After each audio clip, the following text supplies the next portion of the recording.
Are you seeing Windows Server 2025 activation failed on your screen? Don't waste time guessing. In this video, I'm going to show you how to fix that step by step so that by the end of the video, your server is fully activated.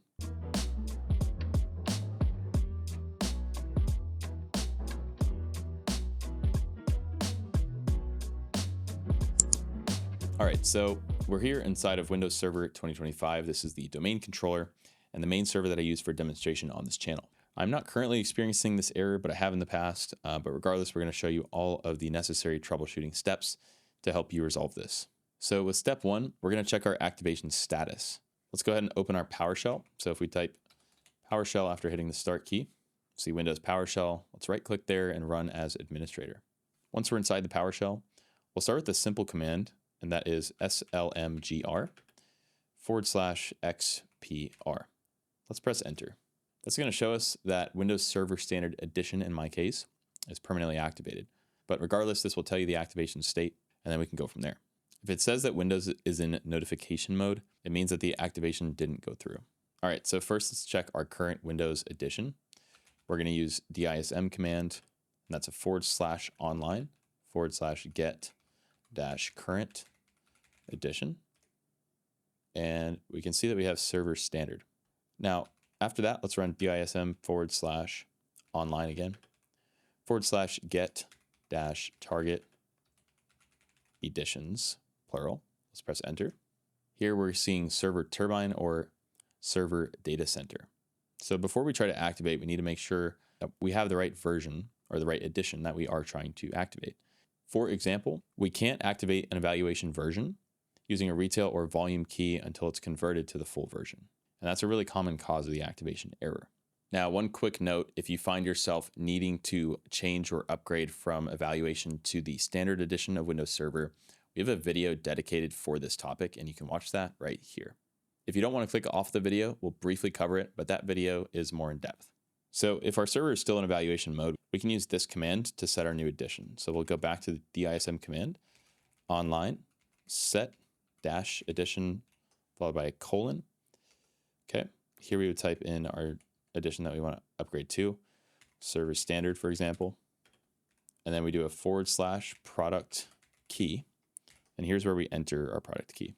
If you have yet to purchase a product key for Windows Server, be sure to check out Indigo Software in the description. We offer genuine Microsoft software at a great price, and that is complete with instant delivery and tech support. Okay, so here we would enter our product key. I'll just enter a placeholder for now. And the last piece of the command here is /accept EULA, and then you would press enter. We're returning an error because of the invalid product key, but that is the command to convert from evaluation to full. Again, be sure to check out that video if you want to see more on that. So step number 4 is to manually activate Windows. So again, we're still in the PowerShell. This one is going to be after reboot. So we want to fully reboot our system. And then we're going to type in slmgr/IPK. And then again, we would be entering our product key. Once you have your product key in your email from wherever you purchased it, you can simply just paste it in here. Make sure you have a space between the IPK, and then you would enter that. To activate online, we type slmgr/ATO. If this phase is successful for you, you'll see a box pop up that says Windows is activated. And if not, we're going to fix that manually in the next step. So let's focus on some common activation errors. If you see errors like 0xC004F074 or 0xC004C003, let's try the following. First, I'm going to go into system settings, and I'm going to go to time and language, and I'm going to go to date and time. So I want to turn on automatic time sync here if it's not already. Okay, so flipping that on, we've got our time set automatically, and I can also press sync now. All right, going back into PowerShell, I'm also going to flush the DNS cache and reset the connection. You can do this by typing ipconfig /flush DNS. We'll then do net stop sppsvc. And then we'll do net start sppsvc again. Okay, we can see the service is starting, and it was started successfully. Okay, and then at this point, we can retry activation, slmgr/ATO. So sometimes the system time is off or the server can't reach Microsoft's activation servers. The commands that we just ran reset the licensing service and clear a network cache, which hopefully solves that issue. Now we also have the option to activate by phone. To do that, we'd run slui space 4. And then from here, let's select our country or region. We'll press next. And then we've got our installation ID here, as well as our toll-free number that we can call. So we can follow these prompts by calling the toll-free number here to activate by phone. Microsoft System will guide us through entering the ID and confirming the activation. Okay, now once we've done all of those steps, we can type slmgr/xpr.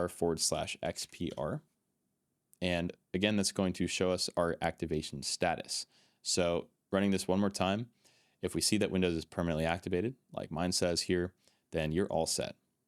All right, and that's it for today's tutorial. At this point, your Windows Server 2025 should be fully activated. If you're still running into any errors or problems, let us know in the comments below, and we'll get back with you as soon as we can. If you're interested in purchasing Windows Server, Windows 10, Windows 11, remote desktop licenses, Microsoft Office, or a wide variety of other Microsoft software at a great price, be sure to check out Indigo Software. We'll put links down below. As our channel grows, we're constantly looking for new video topic ideas. If you have any ideas of your own, we'd love to know what those are. Most viewer commented video requests get made into actual videos on our channel. Lastly, a like and subscribe would be greatly appreciated as it helps to support the channel. Thanks again for watching, and we'll see you guys next time.